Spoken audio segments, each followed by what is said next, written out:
lahat mga kapatid, magandang gabi po sa Pilipinas. Kayo po ay aming iniimbitahan muli sa aming gawain ngayong araw na ito. Ah, kayo po ay inaanyayahan namin na makisama sa amin sa pakikinig ng mga mabuting balita ng Panginoon.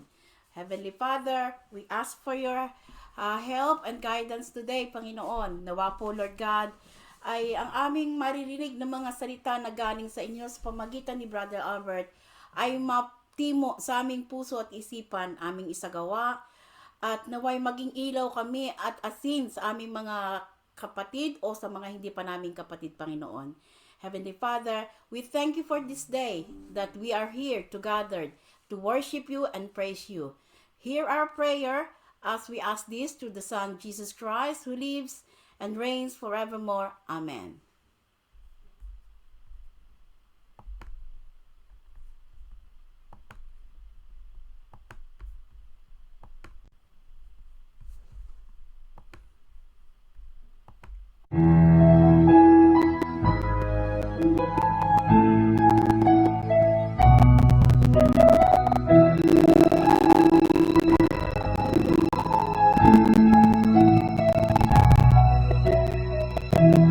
Our Father who art in heaven, hallowed be thy name. Thy kingdom come, thy will be done on earth as it is in heaven. Give us this day our daily bread, and forgive us our trespasses, as we forgive those who trespass against us.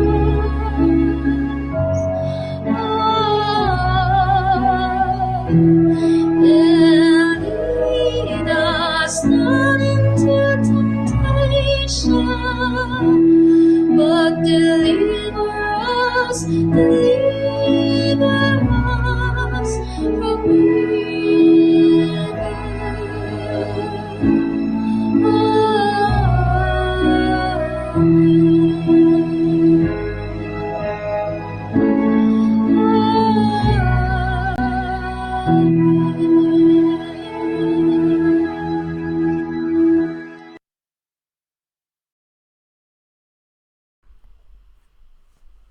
Psalm chapter 1 verses 1 to 6.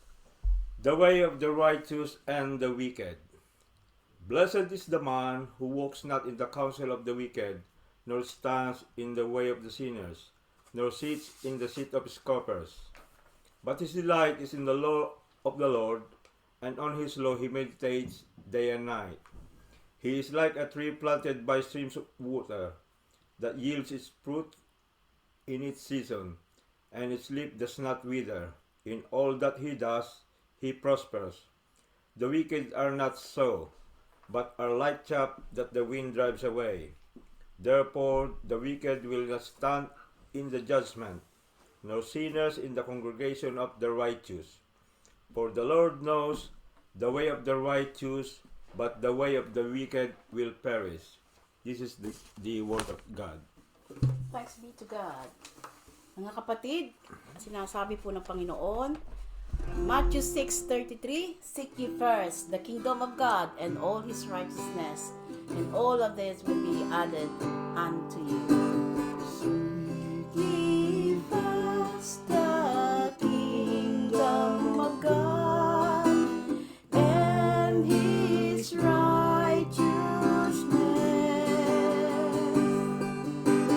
all those things shall be added unto you.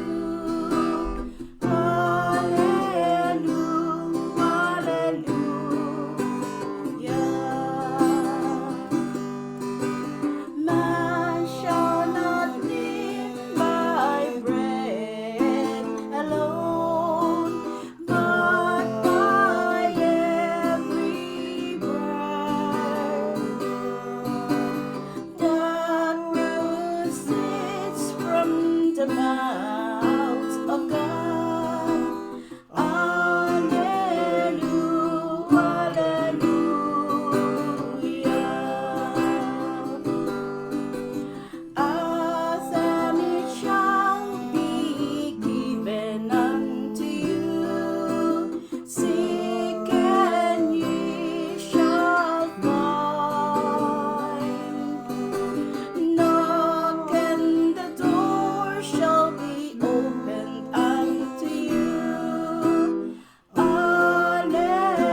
sa Diyos at ngayon po ay ating inaanyayahan si Sister Shirley para sa kanyang inspirational talk.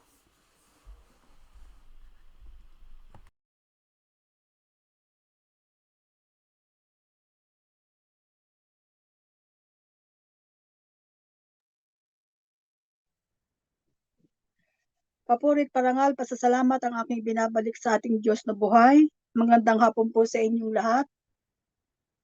Magandang gabi po sa Pilipinas. Saan man po kayo naroroon, binabati ko po kayo ng magandang araw at pagpalain po tayo ng Diyos na buhay. Ako po'y bago mag-umpisa ay nais ko po muna humingi ng kaunting panalangin na ako po, Panginoon, ay may kaunting dinadala sa aking puso, Panginoon. Patawad po, Panginoon. Ako, Panginoon, ay lumalapit sa iyo. Humingi ng awat habag, Panginoon.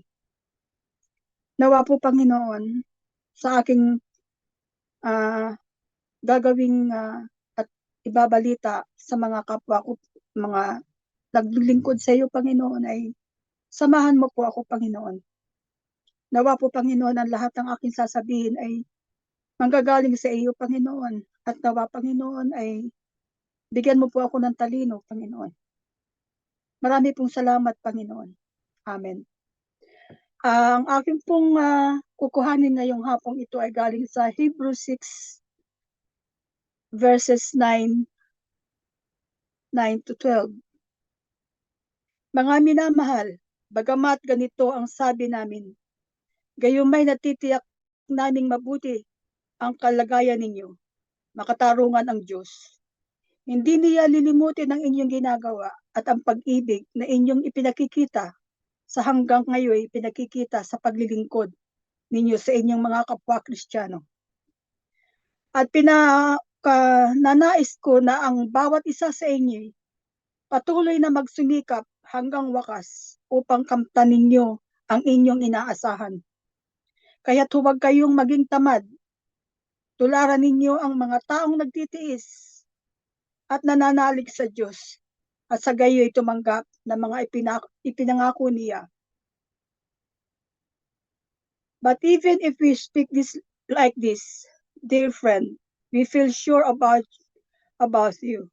We know that you have the better blessing that belongs to your salvation.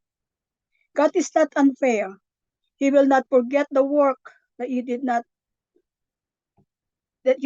or the love that you shown for him and the help that you gave to, and are still giving to other Christians. Our great desire is that each of you keep up the eagerness to the end, so that the things that you hope for all become true. We do not want to become lazy, but to be like those who believe and are patient, and so receive what God has promised. Sa akin pong pagkaalam sa binasa kong ito ay tayo pong lahat na nananampalataya kay Kristo sa Panginoon, tayo po'y mahal na mahal ng Diyos. Ang ating buhay po ay may katiyakan at may nakalaang mabuting at ang Panginoon po ay makatarungan sa lahat at hindi nakakalimutan ang lahat ng ginagawa kasama ang pag-ibig at pinababatid at pinakikilala sa ating mga kapwa Kristiyano, sa ating mga bawat nating makikilala. Tayo may manatili sa paglilingkod sa ating Panginoon. Alam niyo ang Diyos kung ating kinalalagyan dito sa ibabaw ng lupa. Nalalaman natin kung ano ang nararapat nating gawin. Tapat po ang Panginoon at hindi po siya nakakalimot. Maging hanggang ang Panginoon po ay walang hanggang nagmamahal sa atin. Ang ating pong paglilingkod sa Kanya ay hindi niya nakakalimutan. Higit sa lahat ito'y kasamang ang ating pag-ibig sa ating kapwa. Nadarama natin ang ating paglilingkod na nakikita sa bawat isa sa ating mga taong nakikisama sa kapwa nating mga minamahal sa buhay. Kaya mga kapwa, mga kapwang nakikipag-isa sa ating pananampalataya, ang Panginoon po ay siyang nating paglingkuran upang ang lahat ng ito'y ating matanggap at ang mga lahat ng mga paraan ay ipagkakaloob sa atin ng ating Panginoon hanggang wakas. Tayo po'y magsumikap at at gawin natin ang nararapat nating gawin. Huwag tayo pong ugaliin na tayo ay maging isang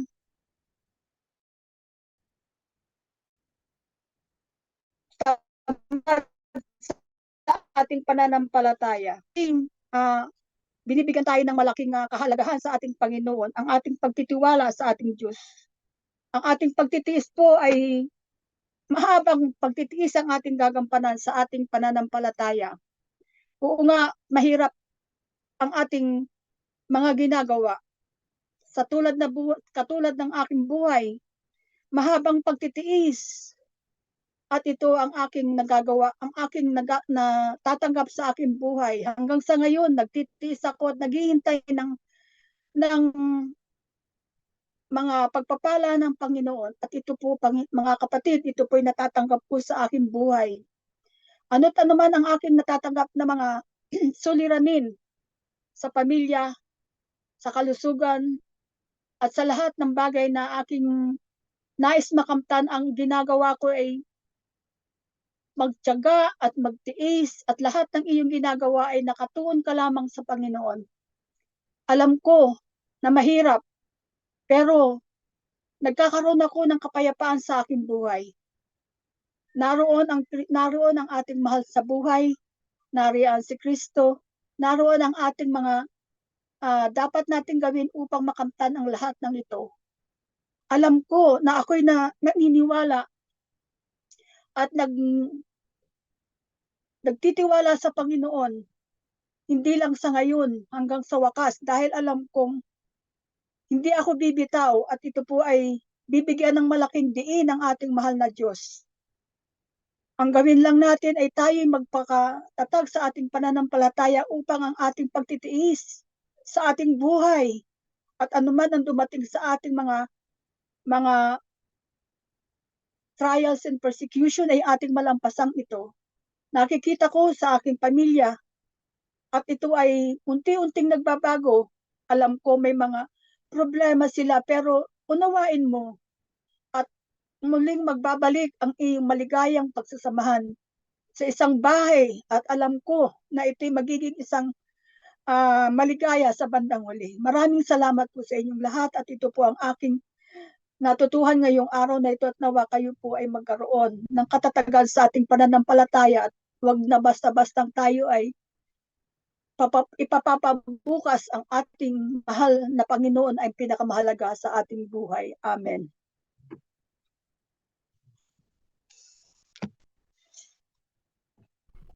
Marami pong salamat, Sister Shirley, sa inyong inspirational talk.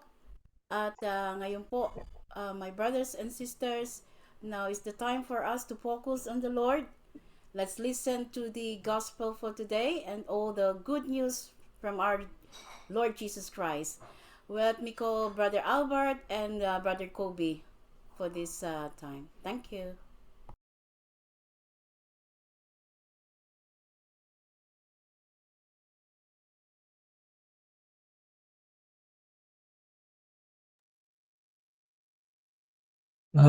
Maraming salamat sa Panginoon sa muling pagbibigay ng pagkakataon na tayo'y magkasama-sama sa araw na ito, na kung saan tayo ay magkakaroon ng pagninilay sa kanyang mga banal na salita. Magandang gabi po riyan sa ating mga kapatid sa Pilipinas at magandang hapon naman dito sa ating mga kapatiran sa UK at sa lahat ng lugar o dako o mga tao na nararating namin sa pamamagitan ng Ebanghelyo ng Panginoon. Magandang araw po sa inyong lahat at dalangin namin ang kapayapaan ng Diyos na siya maghari sa bawat isa sa atin.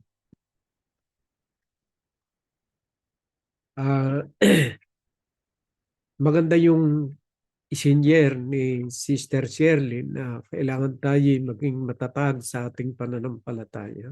May tanong ko nga lang, Sister Shirley, ano po bang aklat yung inyong binasa? Sister Shirley, ano po bang aklat at saka yung chapter and verse yung binasa niyo? Hebrews 6 po, verses 7 to 12. Ayun, verses 7 to 12 ng Hebrews 6. So, sinasabi po roon ang ganito, Hebrews 6, 7 to 12. Ayun. Hebrew 6, 7 to 12.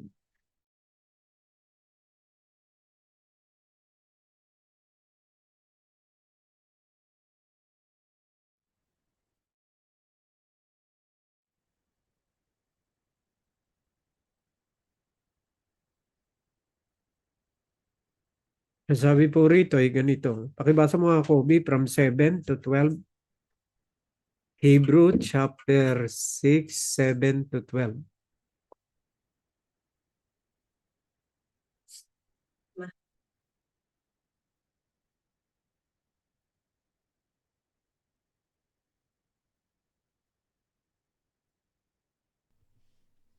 Pula. Yung pula. For land that has drunk, wait, yeah. Pakibasa mo, Kobe. For land that has drunk the rain. Wala kang sound.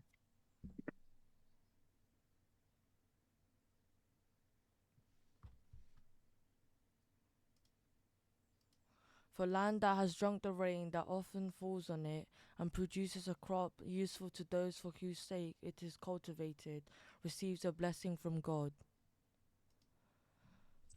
But if it bears thorns and thistles, it is worthless and near to being cursed, and its end is to be burned.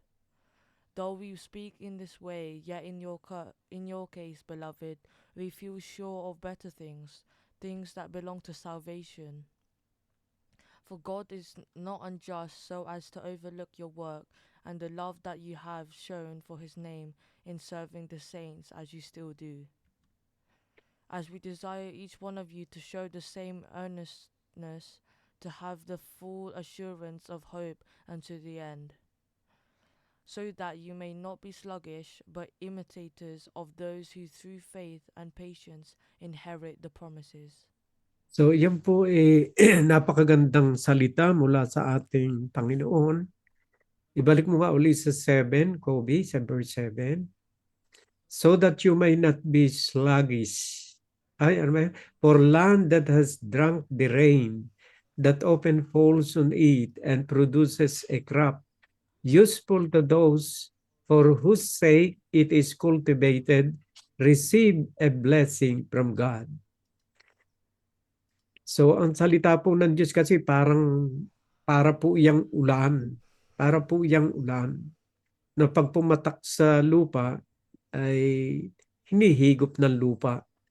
At kapag ka ito ay bumasa sa lupa, nagpo-produce ito ng mga yung crop, yung mga bunga, nagpapatubo ng halaman at namumunga ang mga halaman. Useful to those for whose sake it is cultivated, receive a blessing from God. So yung pong ulan ay parang nga po yan salita ng Diyos na pag pumatak sa lupa ay talagang hindi magbubunga. Lalo na po at matabang lupa ang nataniman niya kasi meron po ilang klase ng lupa eh. Merong lupang mataba, merong lupang mabato, merong lupang dawagan. At yan po ay inilarawan ng Panginoon doon sa Biblia sa aklat ng Mateo, chapter 13. Pakilagay mo nga, Kobe, kung tama ako. Matthew 13. Pakibasa mo nga, Kobe, kung tama ako. That same day, Jesus went out of the house and sat beside the sea, and great crowds gathered about him, so that he got into a boat and sat down, and the whole crowd stood on the beach. And he told them many things in parables, saying, A sower went out to sow, and as he sowed, some seeds fell along the path, and the birds came and devoured them. Other seeds fell on the rocky ground, where they did not have much soil, and immediately they sprang up, since they had no depth of soil. But when the sun rose, they were scorched, and since they had no root, they withered away. Other seeds fell among the thorns, and the thorns grew up and choked them. Other seeds fell on the good soil and produced grain, some 100-fold, some 60, some 30. So iyan po yung inilalarawan ng salita ng Diyos na kapag napahasik doon sa inilalarawan na parang ulan, na kapag pumatak sa lupa, ang ulan po ay nagpapatubo ng mga halaman.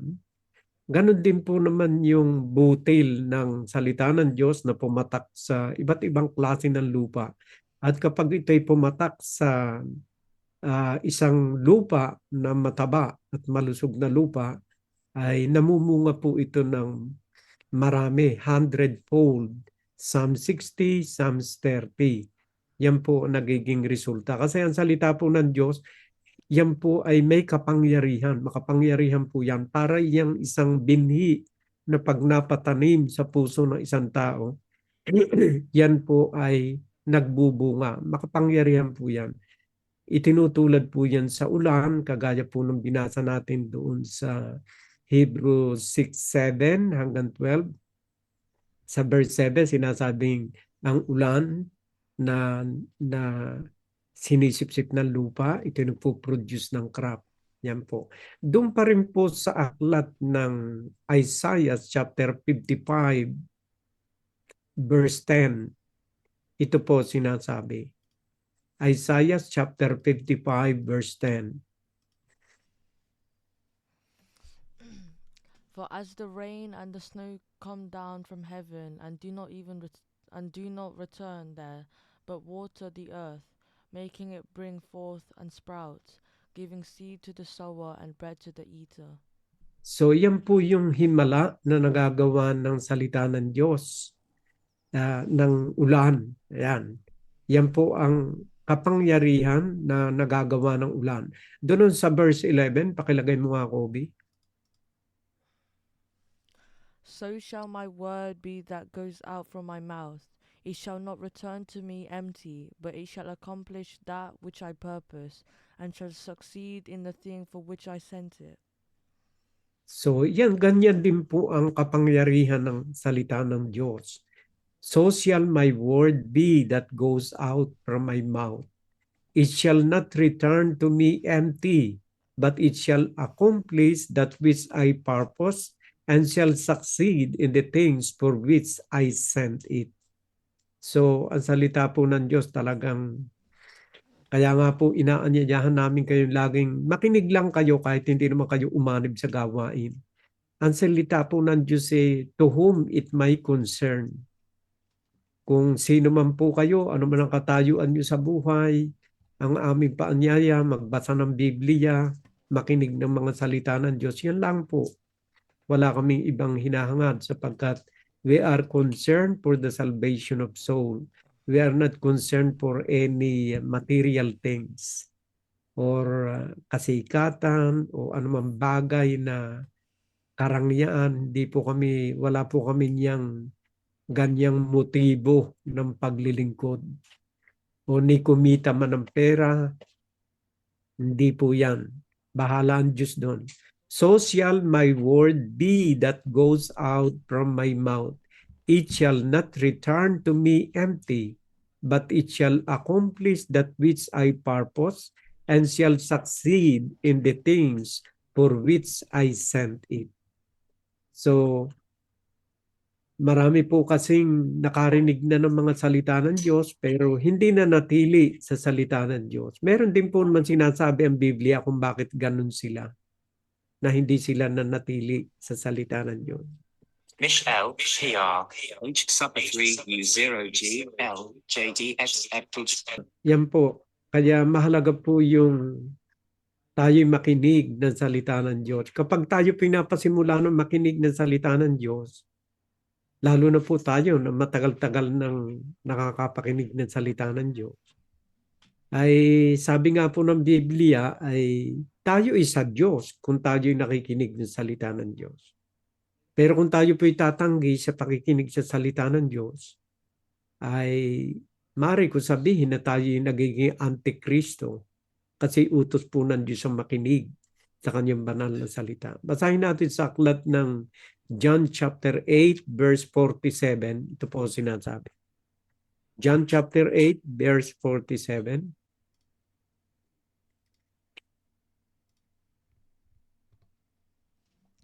Whoever is of God hears the words of God. The reason why you do not hear them is that you are not of God. Pagka talaga isang taong nakikinig ng salita ng Diyos ay talagang sa Diyos, ay hindi mo yan mapapatigil ng pakikinig ng salita ng Diyos. Ano man ang sabihin ng mga taong nakapaligid sa Kanya, kapag ikaw ay talagang sa Diyos, mananatili ka sa loob ng gawain. Mananatili kang nakikinig ng Kanyang banal na salita. Ay sasabihin naman ng iba, ay kami naman anyay nakakapakinig din ng salita ng Diyos doon sa mga lugar na pinupuntahan namin. Malaking pagkakaiba po mga kapatid. Yung naririnig ninyo rito na salita ng Diyos, hindi ninyo naririnig doon sa inyong mga pupuntahan. Kung mayroon mang kayong marinig na salita ng Diyos sa kanila, kapiranggot lang, kapiraso lang. Hindi talaga nila itinuturo yung kabuuan ng konteksto ng salita ng Diyos. Pag sinabi pong konteksto, ang salita ng Diyos, dapat po ang pagpapahayag ng salita ng Diyos nakapaloob doon sa verse noon. At sumasang-ayon ang buong chapter noon, maging ang kabuuan ng Biblia sapagkat ang salita ng Diyos ay walang kontradiksyon. So, ang sabi po rito, whoever is of God hears the word of God. At ang sabi niya roon sa mga Hudyo na kanyang kausap dito, the reason why you do not hear them is that you are not of God. Ay kung ikaw ay tumatanggi sa pakikinig ng salita ng Diyos, na hindi ka pala sa Diyos, ay kanino ka? Kanino ka ngayon kung ikaw ay tumatanggi sa pakikinig ng salita ng Diyos? Basahin natin sa aklat ding yan, ibababalaang natin sa 44. John 8:44. You are of your father the devil, and your will is to do your father's desires. He was a murderer from the beginning, and does not stand in the truth, because there is no truth in him. When he lies, he speaks out of his own character, for he is a liar and the father of lies. Kapag umalis po kayo sa katotohanan at bumalik kayo doon sa mga katang-isip na pangangaral ng salita ng Diyos, ay lumalabas po tayo hindi tayo nasa tamang lugar o nasa tamang daan. Panatilihin po natin mga kapatid na tayo nakikinig ng salita ng Diyos sapagkat ang sa Diyos ay nakikinig ng salita ng Diyos. Ang mga taong hindi nakikinig sa salita ng Diyos ay sa kalaban po siya sa kabila po sila. Kaya wag nating paratangan ng kung ano-ano yung salita ng Diyos. Salita po ng Diyos yan, hindi ko po naman salita yan. Paniwalaan po natin ng buong puso ang ating mga binabasang salita. Sapagkat tandaan po ninyo, ang salita rin yan, yung ating inaayawang pakinggan, yan din naman ang madadat na natin at the end ng ating buhay. During the judgment day, yan ding salitang iyan na inaayawan mong pakinggan. Yan ding salitang iyan na nagdudulot sa iyo ng blessing. Sabi nga blessed is the one who read and blessed is the one who hear. Abay, isang katutak na blessing nga yung iniaalok sa atin ng Diyos. Ang tanging gagawin lang natin ay makinig. Wala namang bayad to. Wala namang hinihingi kaming love offering sa inyo. Wala namang kaming hinihinging ikapu sa inyo sapagkat hindi po naman aral sa Kristiyano ikapu. Bago po natin talakayin yan, magagalit na naman yung ibang mga grupo na nanghihingi ng ikapu. Pero sa ating pong mga Kristiyano, hindi na po turo yan na pagbibigay ng ikapu. Kayo po inaanyayahan naming makinig lang dito sa gawain ito kung ayaw ninyo makianib. Wala pong ikapu rito, kahit hindi kayo magbigay ng mga love offering na yan. Hindi po kami after dyan. Ang amin pong anyaya, makinig lamang kayo sa salita ng Diyos sapagkat ang sabi nga po rito, blessed is the one who read. Kaya nga po kami nais na basa kami ng salita ng Diyos dahil gusto rin naming i-bless kami ng Panginoon. Kalusugan, lahat ng bagay dito sa lupa at maging sa kabila katakot-takot ng blessing, buhay na walang hanggan. Blessed is the one who read aloud the words of this prophecy. Alam po ninyo ang pagbabasa ng malakas, yan po ay isang bagay na hindi mo ikahihiya ang salita ng Diyos. Kasi pag ikinahiya mo siya, ikahihiya ka rin niya. Kaya ang sabi ng Biblia, blessed is the one who read aloud the words of this prophecy, and blessed are those who hear. Kayo pong mga tigapakinig, ayaw ba ninyo ng blessing sa Panginoon na magmumula sa Panginoon? Bukod sa kayo bine-bless, kayo pa talagang lumalabas na kayo'y sa Diyos. Sapagkat ang sa Diyos, nakikinig ng salita ng Diyos. At kung kayo'y sa Diyos, ang Diyos ang magbibigay sa inyo ng pagpapala. At lalo na kung tutuparin natin at iingatan ang mga nakasulat dito sapagkat malapit na ang panahon. Kung atin pong isasabuhay ang mga nakasulat sa banal na kasulatan, ay katakot-takot na blessing ang magaganap sa ating buhay. Yung mga bagay na hindi mo nga hinihiling ay ipagkakaloob pa rin sa iyo ng Diyos. Maraming bagay. Basahin natin sa aklat ng Ephesians chapter 2, chapter 3, verse 20. Pakilagay mo nga, Kobe. Ephesians chapter 3, verse 20. Chapter 3, verse 20. Ayan. Now to him who is able to do far more abundantly than all that we ask or think, according to the power at work within us. So yan po, kahit nga po yung hindi natin hinihiling, pagkakaloob niya, maaaring hiniling mo ngayong umaga, ay kagalingan ng iyong mga naramdaman sa iyong katawan. Pero maraming mga blessing pa rin na kanyang idinaragdag na hindi mo hinihiling. Yung magandang mga pangyayari sa ating buhay na maaaring maganap sa buong maghapon na hindi mo yan nabanggit sa iyong panalangin, ngunit patuloy na ipinagkakaloob ng Diyos sa bawat isa sa atin. Now, balik po tayo roon sa Hebrew chapter 6 verse 7. Uli. For land that has drunk the rain that often falls on it and produces a crop useful to those for whose sake it is cultivated, receives a blessing from God. So yan po, binanggit ko yan itinulad sa rain at yan po ay pinatutunayan ng ibang mga verses sa Bible na talagang ang salita ng Diyos ay parang ulan. Na pag pumatak sa lupa, ito ay nagbubunga at gumagawa ng maraming mga produkto na galing sa lupa. Ganon din po ang salita ng Diyos na ito'y kapag tumimo sa kaibuturan ng puso ng isang tao ay hindi maaaring walang magawang anuman. Magkakaroon ng malaking pagbabago sa ating buhay, magkakaroon ng malaking pag-iiba doon sa mga dati nating pinaggagawa noon ay maaaring hindi na natin ginagawa ngayon. Kaya yung mga taong nakapaligid sa atin, nagtataka kung bakit anong himala at malaking pagbabago nagaganap sa ating buhay. At yan po ay dahil sa kapangyarihan ng salita ng Diyos. Now, doon sa verse 8, pakilagay mo nga, Kobe. verse 8. Pakituloy mong basahin.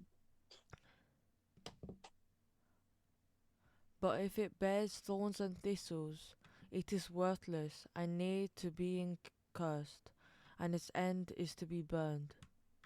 Pero kung sa kabila ng lahat ay ang sa halip na masaganang bungang ibinubunga ng isang tao, maging mabunga tayo sa mabubuting gawa, ay ang tumubo ay mga tinik o tinikan, ay kabaligtaran yung nagaganap sa ating buhay, ay maari tayong humantong sa pagwawakas ng ating buhay na hindi maganda.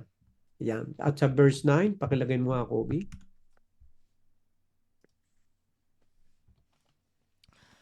Though we speak in this way, yet in your case, beloved, we feel sure of better things, things that belong to salvation. Yan. Ito naman.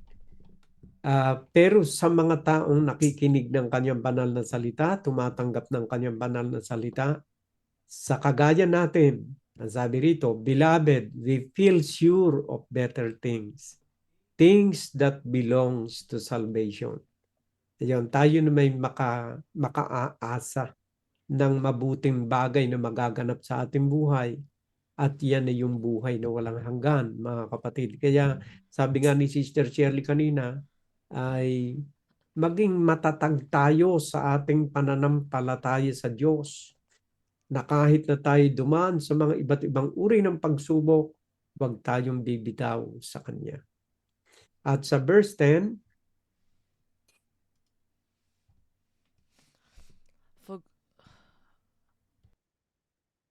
pakibasa mo, Kobe? For God is not unjust so as to overlook your work and the love that you have shown for His name in serving the saints, as you still do. Kasi po, yung ating, hindi na, ang Diyos po ay makatarungan. Kapag gumawa ka na mabuti, hindi po niya nalilimutan yun. Katunayan nga po, nakarecord yun sa langit yung lahat ng ating mga ginagawa. Yung ating lahat na ginagawa, araw-araw, oras-oras, nakarecord po yun. Hindi po yun nasasayang. Kaya nga po ang sabi rito, for God is not unjust so as to overlook your work and the love that you have shown for His name in serving the saint as you still do. Ang Diyos po ay Diyos ng katarungan. Lahat po ng ating mga ginagawang mabuti, bunga ng ating pag-ibig sa Kanya at sa ating kapwa ay hindi po nasasayang. Kaya ano po yung himok ng Biblia sa atin? Kailangan po tayong magpatuloy sa paggawa ng mabuti. Basahin po natin sa aklat ng 1 Corinthians chapter 15 verse 58. Ito po sinasabi. Chapter 15, 1 Corinthians. Therefore, my beloved brothers, be steadfast, immovable, always abounding in the work of the Lord, knowing that in the Lord your labor is not in vain. So, yan po ang garantiya na ang Diyos po ay talagang Diyos ng katarungan. Yung lahat ng ating mga ginagawa mabuti, hindi niya nalilimutan. Kaya ang payo ng salita ng Diyos, therefore, my beloved brothers, be steadfast, immovable, always abounding in the work of the Lord, knowing that in the Lord your labor is not in vain. Wala pong nasasayang sa ating mga ginagawang mabuti. Everything is recorded in the book of life. Basahin po natin sa aklat ng Revelation chapter 20 from verse 12 and the following. Pakibasa mo ako. And I saw the dead, great and small, standing before the throne, and books were opened. Then another book was opened, which is the book of life, and the dead were judged by what was written in the books, according to what they had done. So yun po ang nakarecord sa Book of Life. Yun lahat po ng ating mga ginawa dito sa lupa. Kaya nga po ang Diyos ay hindi unjust na hindi titingnan niya yung mga ginagawa nating mabuti. Lahat po ng mabuti na ating ginagawa, recorded po yan sa Book of Life. Kaya nga po, pagdating po ng panahon ng judgment, ay lahat po ng mga bagay na ginawa nating mabuti ay recorded sa Book of Life. Kaya nakatitiyak po tayo na kung ano magiging resulta ng lahat ng ating ginawang mabuti ay ang Diyos po ang maghahatol noon sa bawat isa sa atin. Kung tayo po'y narito sa gawain ito, natao sa ating puso ang ating paglilingkod, walang bahid dungis ang ating paglilingkod ng pagnanasa ng mga material na bagay sa kanyang kapwa, pagsasamantala sa ating kapwa, kasi kahit po sa loob ng gawain, merong nagaganap na pagsasamantala. Merong mga bagay na nagiging front lang ang religion. Pero hindi po ang talagang relihiyon ang tunay na layunin, kundi pera.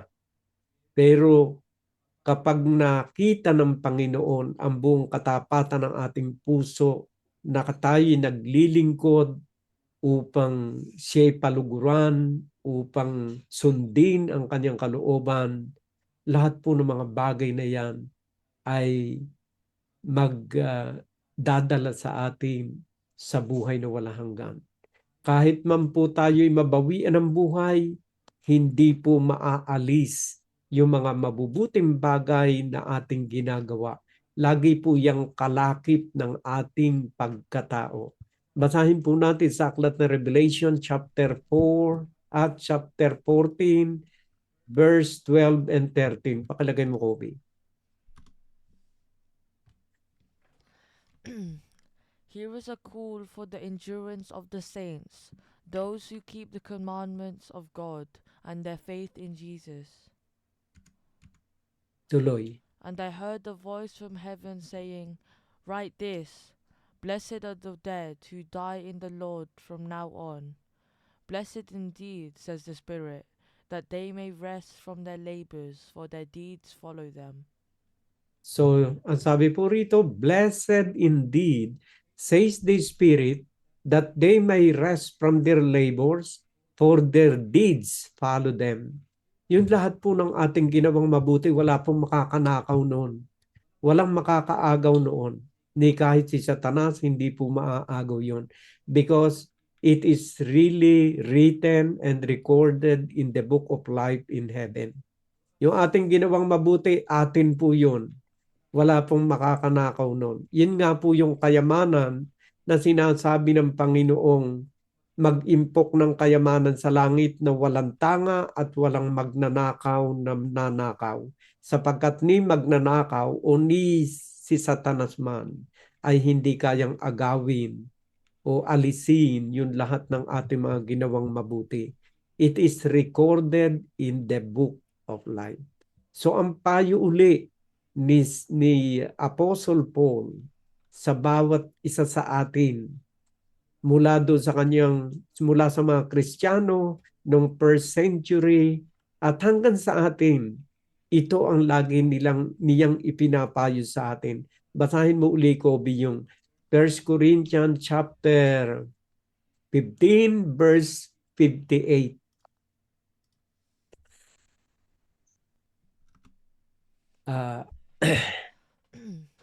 Therefore, my beloved brothers, be steadfast, immovable, always abounding in the work of the Lord, knowing that in the Lord your labor is not in vain. So wag po tayo magsasawa sa ating paglilingkod sa Diyos at paglilingkod sa ating kapwa, sapagkat alam po natin na ang lahat ng ating mga ginawang mabuti ay may kabuluhan sa Diyos. May kabuluhan sa Diyos. Kaya nga ang himok ni Saint Paul sa mga tiga-Galatia ay ganito. Galatia chapter 6 verse 9 and 10. Pakilagay mo nga, Kobe.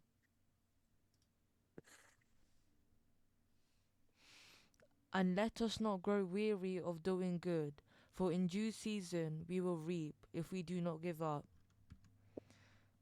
So then, as we have opportunity, Let us do good to everyone, and especially to those who are of the household of faith. So, balik muli sa 9, Kobe. And let us not grow weary of doing good. Kuminsan po kasi tayo pinanghihinaan na. Ha? Parang ayaw na nating gumawa ng mabuti dahil kahit gawa ko ng gawa ng mabuti, kuminsan ang ginaganti sa atin masama pa rin sa ating mga ginagawa. Pero ano ang payo ng Biblia? Ulitin nga natin uli, Kobe. Ang sabi po rito, let us not grow weary of doing good. Huwag kang panghihinaan ng loob. Kahit na yung iyong mga ginagawa, walang ganting material sa iyo, sa kasalukuyan, sa takdang panahon, may aanihin ka sa paggawa ng mabuti. Ibalik mo uli ron sa verse na yon. For in due season, sa tamang panahon, we will reap. Huwag kang magmadali ng paggapas ng iyong mga ginawang mabuti. Yun sa tamang panahon, ipagkakalob sa iyo ng Diyos kung ikaw ay hindi panghihinaan. If you will not give up. If you will not give up. Ano ang dapat doon? Patuloy mga kapatid. Immovable always for the work of the Lord. Kailangan talaga maging firm na sa kabila ng lahat, ang kailangang sundin at masunod ay ang kalooban ng Diyos at hindi ang kalooban natin. Huwag kang panghihinaan ng loob. Tandaan mo, may panahon ang lahat ng bagay. At pag dumating ang panahon ng Panginoon, yan ang panahon ng pag-aani ng lahat ng ating mga ginawang mabuti sa ating kapwa. Ilagay natin sa verse 10, Kobe. So then, as we have opportunity, let us do good to everyone. Alam po ninyo yung word na opportunity. Yun po yung pagkakataon. Kaya nga, habang may pagkakataon, alam po ninyo yung pagkakataon na uubos po yan. Bakit ko nasabing nauubos ang pagkakataon? Kasi tumatanda tayo, namamatay ang tao. Habang buhay ka pa, that is your opportunity. Habang malakas ka pa, habang meron ka pang perang kinikita, habang ikaw ay meron pang lakas na kayang gawain ang mabuti sa iyong kapwa.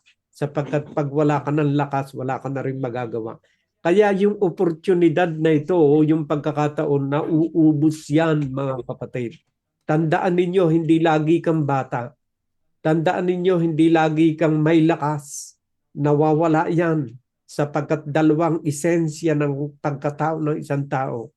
Espiritu at katawan. Ang katawan po natin is wasting away according to the Bible. So kapag merong pagkakataon, habang malakas pa tayo, gumawa na tayo ng gumawa ng mabuti. Kasi pagdating ng hangganan, wala ka nang magagawa. Kaya sabi rito, so then, as we have opportunity, kagaya na nasabi ko, ang pagkakataon po, maaaring maubos. Hindi ka laging bata, hindi ka laging malakas. Kaya yung pagkakataon na ibinibigay sa atin habang tayo malakas pa, samantalahin natin yung chances na ito na makagawa ng mabuti sa ating kapwa. Let us do good to everyone and especially to those who are of the household of faith. So, yung oportunidad mga kapatid, yan ang ating samantalahin. Yung pagkakataon na yan, nauubos. Tayo'y tumatanda, namamatay, humihina, at dumarating yung panahon na hindi na natin magagawa yung ating magagawa sa kasalukuyan. Basahin natin sa aklat ng 2 Corinthians chapter 4 verse 16. 2 Corinthians chapter 4 verse 16. So we do not lose heart, though our outer self is wasting away, our inner self is being renewed day by day. So alam po ninyo, dalawang essence ng pagkatao ng isang tao. Ang sabi po rito, so we do not lose heart. Though our outer self is wasting away, our inner self is being renewed day by day. So ito po, pag sumikapan natin na habang ang ating katawang ito ay malakas pa, at tayo'y paharap doon sa mawawala yung oportunidad na yan, samantalahin natin habang tayo'y nakakalakad pa, malakas pa, pwede pa tayong mag-evangelize sa ibang mga tao sa labas, samantalahin pa natin because the time is coming na wala na tayong magagawa. Ha? Kasi ang buhay natin dito sa lupa ay may hangganan. Pero yung ating inner self is being renewed day by day. Yan po yung ating espiritu, yan yung ating kaluluwa, yung ating pagkataong panloob, inner self. Diyan po dapat magsimula ang pagsibol ng salita ng Diyos na siyang magpapakilos sa ating mga katawang lupang ito, sa ating kamay, sa ating bibig, sa ating isip, sa ating buong pagkatao upang makagawa ng mga bagay na kalugod-lugod sa Diyos. At samantalahin natin to sapagkat yung ating outer self na ito is wasting away. Samantalahin natin mga kapatid. At pag dumating na yung panahon ng hangganan, wala na nga tayong magagawa. Ecclesiastes chapter 9 verse 10. Ito po sinasabi. Ecclesiastes chapter 9 verse 10.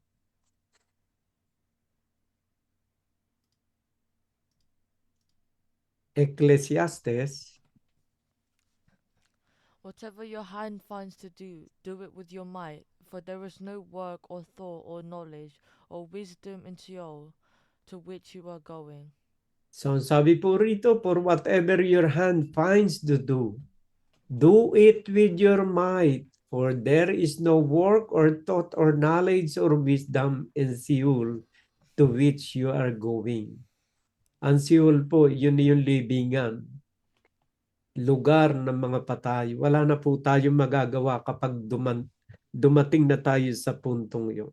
Kaya habang may pagkakataon, as we have an opportunity, do good to others. Huwag tayo magsawa ng paggawa ng mabuti. Bakit? Kasi ang Diyos ay makatarungan na sabi nga roon sa 6:10 ng Hebrew na binasa ni Sister Shirley, for God is not unjust to overlook. Pakilagay mo nga yung Kobe. Hebrew chapter 6 verse 10. Pakibasa muli. For God is not unjust so as to overlook your work and the love that you have shown for his name in serving the saints as you still do.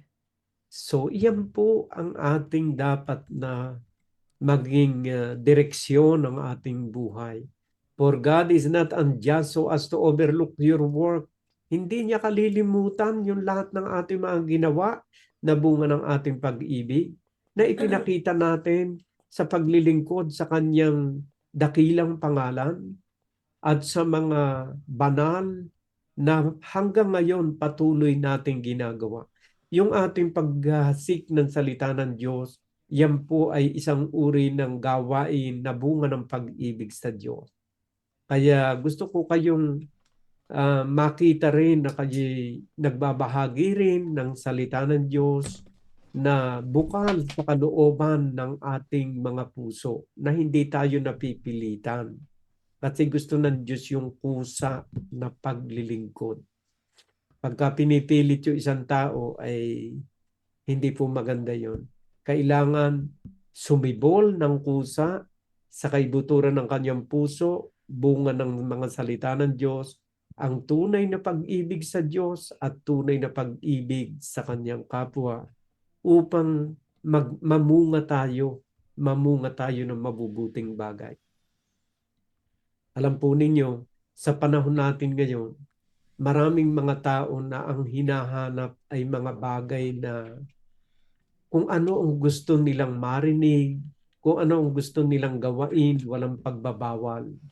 Pero dito po sa tunay na gawain ng salita ng Diyos, pagsunod sa salita ng Diyos, meron pong mga bawal. Kaya ang iba po nagiging dahilan ng kanilang pag-alis, gusto nila yung wag silang mapigilan sa kanilang paninigarilyo, wag silang mapigilan sa kanilang mga pagpapaseksi ng mga damit, wag silang mapigilan sa kanilang pagchichismis, wag silang mapigilan sa kanilang pagdudroga, wag silang mapigilan sa... Pero ang lahat po ng ito ay concern ang Diyos sa kabutihan ng bawat isang tao. Itinuturo ng salita ng Diyos na dapat na humiwalay tayo sa masama. Humiwalay tayo sa mga maling gawain, sa mga pagnanakaw, sa mga paglalasing, sa mga pakikiapid. Layuan po natin ang lahat ng mga bagay na yan. Ayaw po ng Diyos na tayo ay malulong sa mga bagay na gayan. Ang dapat po na ating gawain ay yung mga bagay na kalugod-lugod sa kanyang banal na paningin. Kaya marami nga pong umaalis sa gawain, kung minsan ang hinahanap nila ay yung kagustuhan ng kanilang sarili. Basahin natin sa aklat ng 2 Timothy chapter 4 verse 3. Ito po sinasabi. 2 Timothy chapter 4 verse 3. For the time is coming when people will not endure sound teaching, but having itching ears, they will accumulate for themselves teachers to suit their own passions. Alam po ninyo, itong verse pong ito ay naranasan natin ito kasi wala naman tayo ipinapahayag dito sa gawain ito na salita ng tao. Lahat po ng aral dito sa gawain ito ay kasama ang salita ng Diyos. Pero ang salita po ng Diyos ay malinaw na talagang nagtutuwid sa ating mga maling ginagawa. Ay yun po ang hindi matanggap ng iba. Kaya nakakalungkot man, sabi nga ng Biblia, ang sa Diyos nakikinig ng salita ng Diyos. Ay nakakalungkot man, binabanggit natin ang salita ng Diyos, huwag kang maglalasing, huwag kang makikiapid. Ay ikinagagalit nila at iniisip nila na namimersonal. Pero ito po ay turo ng Panginoong Hesukristo. Bakit po itinuturo ng Panginoong Hesukristo? Kasi gusto niya na makasama tayo sa paraiso, sa buhay na walang hanggan. At wala po roong makakapasok na masasama. Kaya tayo po ay nililinis na ng salita ng Diyos dito pa man, dahil wala po roong makakapasok na masama sa lugar na yon. Kaya tayo po iniaaral natin ang lahat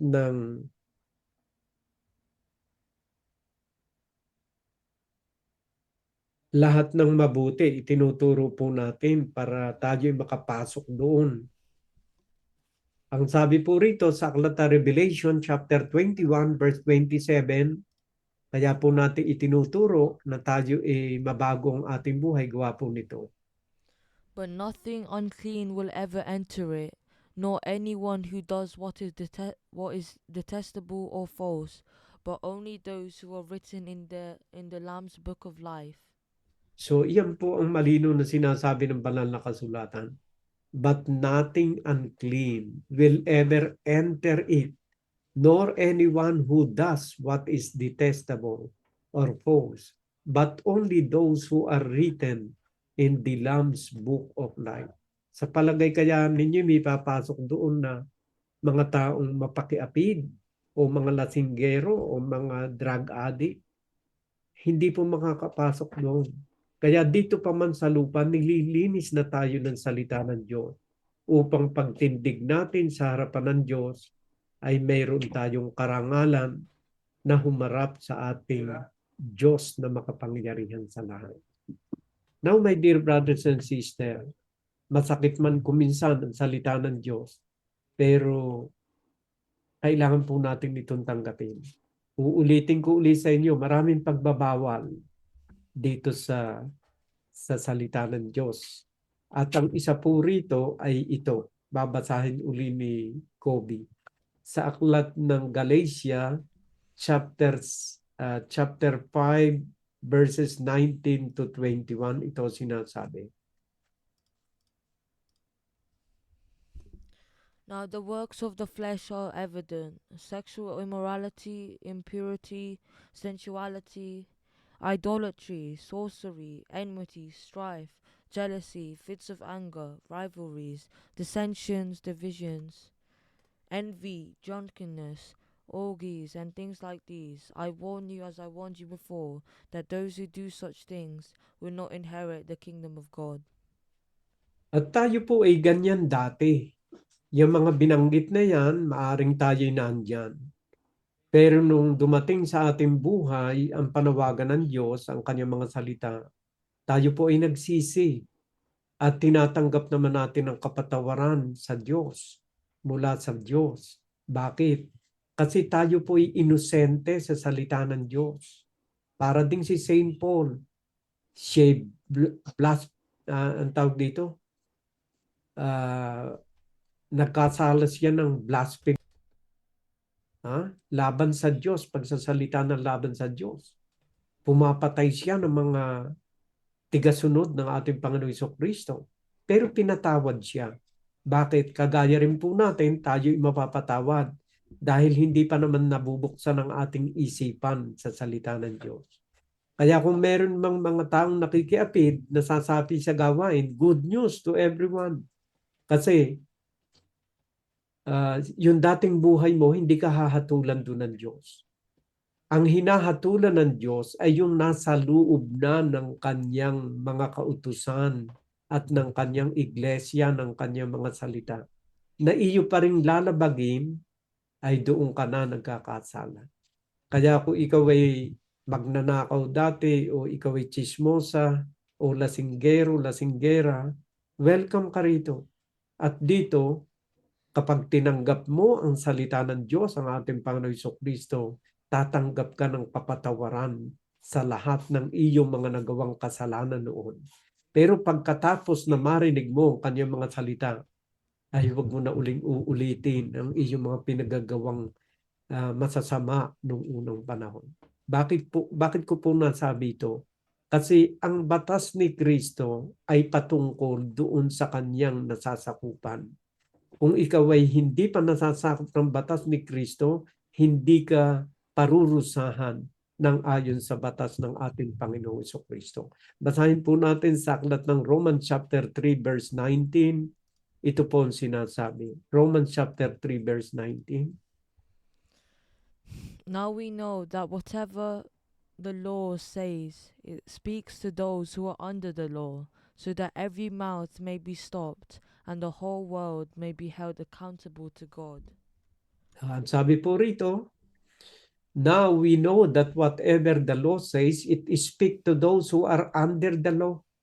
Ay marami po kasi dumating dito sa gawain nung una, ay wala pa sa ilalim ng batas ni Kristo. At lahat po ng mga taong yun may kapatawaran. Kahit nga po yung may asawa sa Pilipinas pero nakikilive-in siya rito, ay hindi natin pwedeng hatulan yon. Bakit? Kasi nung naganap yun sa kanyang buhay, wala pa siya sa ilalim ng batas ni Kristo. Pero isang napakagandang himala na habang siya'y nakikinig at napapailalim sa batas ni Kristo, siya na rin ang maaaring nagdesisyon sa kanyang sarili na sumunod sa kalooban ni Kristo. Kaya yung paghatol sa kapwa, yun po ay nagaganap ang paghatol ng Diyos doon sa kanyang nasasakupan. Pero kung ikaw na may hindi pa nasasakop ng salita ng Diyos, ano man ang katayuan mo sa buhay, gaano mang kasama ang iyong pagkatao na nakakaraan, lahat pong yan may kapatawaran sa pangalan ng ating Panginoong Hesus. Pero after that, na narinig mo na ngayon ang gininto ang aral ng Panginoon, manatili ka na sa Kanya, sa pagsunod sa Kanya. sapagkat ikaw ay nasa ilalim na ng kautusan ni Kristo. Wala ka na sa ilalim ng kautusan ng mundo o kautusan ni Satanas. Kaya mga minamahal na magulang at kapatid, ang dalangin ko, patuloy tayong makinig ng kanyang mga banal na salita. At habang tayo'y hindi umaalis sa gawain ito, ito'y palatandaan na tayo ay sa Diyos, sapagkat ang sa Diyos ay nakikinig ng salita ng Diyos. Maraming salamat mga kapatid, at nawa po ang pag-ibig at ang kapayapaan ng Diyos ang siyang maghari sa bawat isa sa atin ngayon at maging sa mga darating na panahon ng ating buhay. To God is the highest glory. Amen.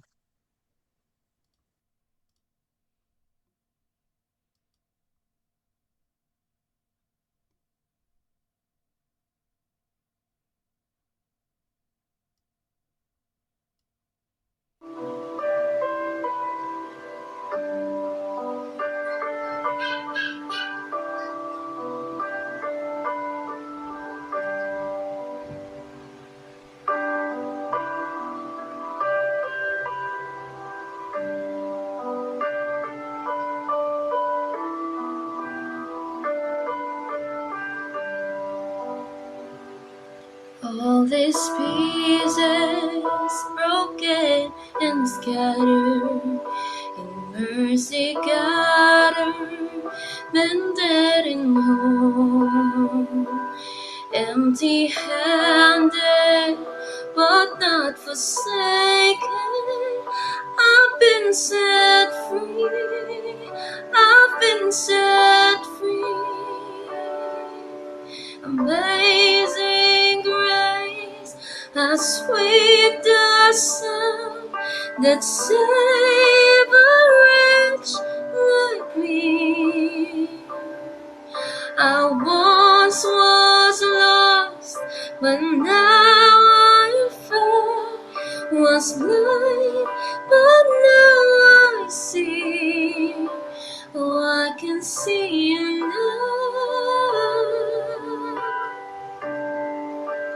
I can see the love in your eyes, laying yourself down, raising up the broken to life.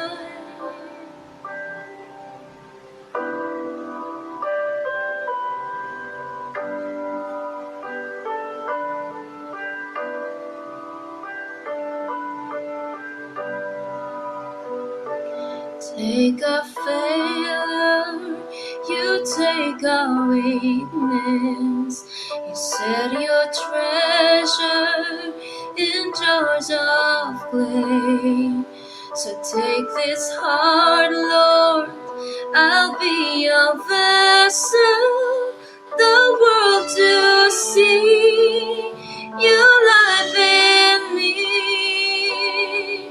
Amazing grace, how sweet the sound that saved a wretch like me. I once was lost, but now I found. Was blind, but now I see. Oh, I can see you now.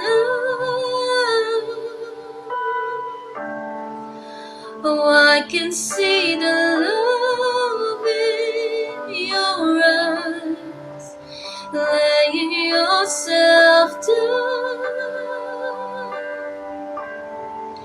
raising up the broken to life.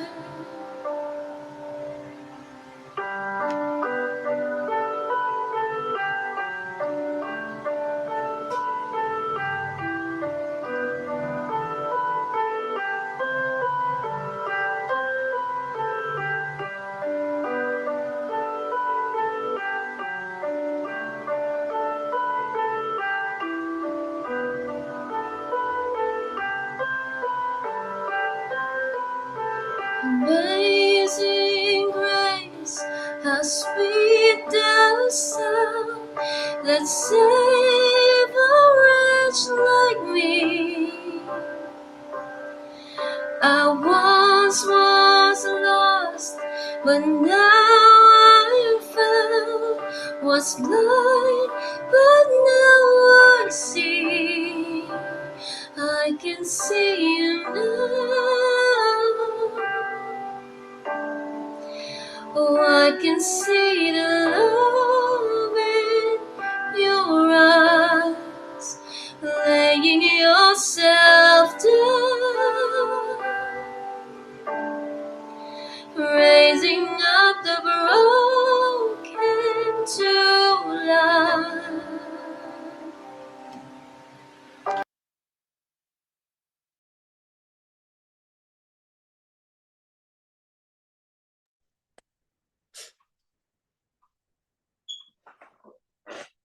Diyos Ama na makapangyarihan sa lahat. Maraming salamat po, Panginoon, sa araw na ito, Panginoon, na nagampanan naman po namin ang aming gawain, Panginoon, dito sa Church of God in Christ Jesus, Panginoon. Maraming salamat po, Panginoon, sa ginawa mong pagsama-sama sa amin, Panginoon, upang gampanan namin ang aming tungkulin, Panginoon, para makinig ng inyong mga banal na salita. Lord, nagpapasalamat po ako sa buong isang linggo, Panginoon, na paggabay ninyo sa amin, Panginoon, sa lahat ng mga blessings, Panginoon, na aming natatanggap, Panginoon. At maraming salamat po, Lord, sa inyong kabutihan sa amin, Panginoon.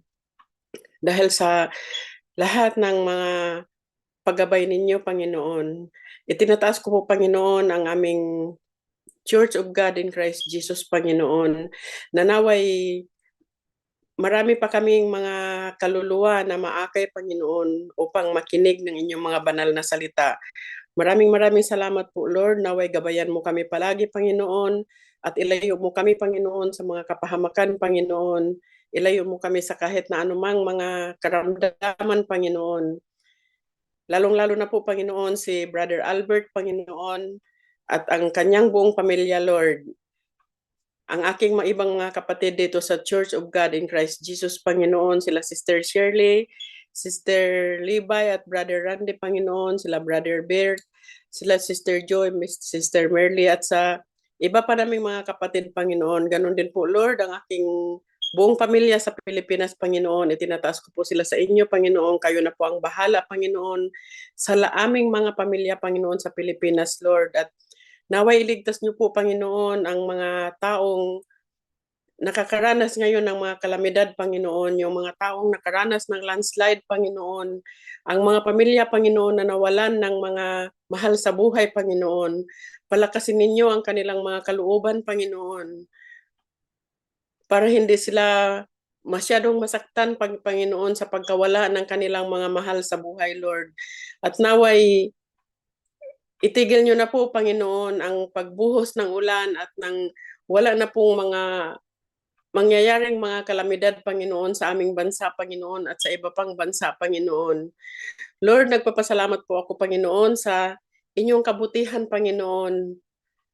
Nagpapasalamat ako sa lahat ng mga blessings, Panginoon, sa lahat ng paggabay ninyo sa amin. In Jesus' mighty name I pray. Amen. Brothers and sisters, let's give thanks to the Lord. I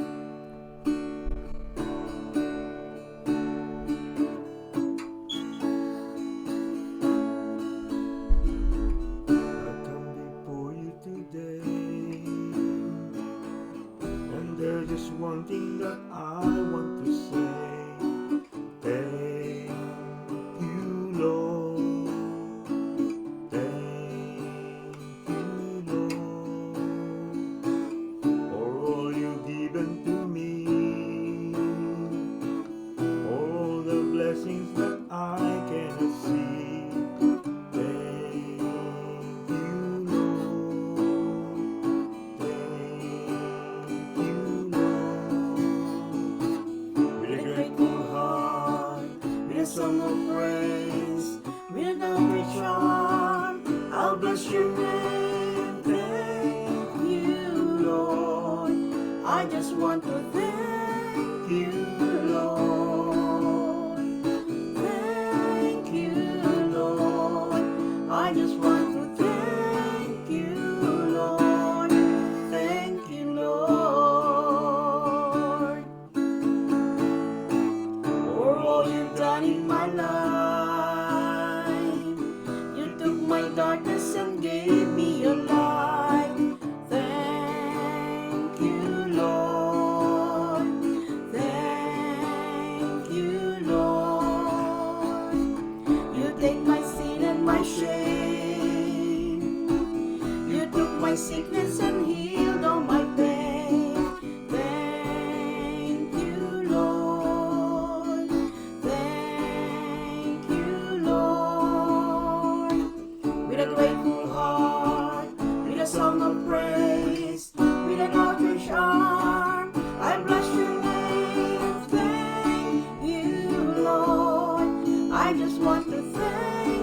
maraming salamat po sa inyo, Panginoon, at sa ating mga kapatid na nakinig at umunawa sa kanyang mga banal na salita. Hanggang sa isang linggo po, kayo amin uling iniimbitahan. Maraming pong salamat. To God be the highest glory. Amen. Amen.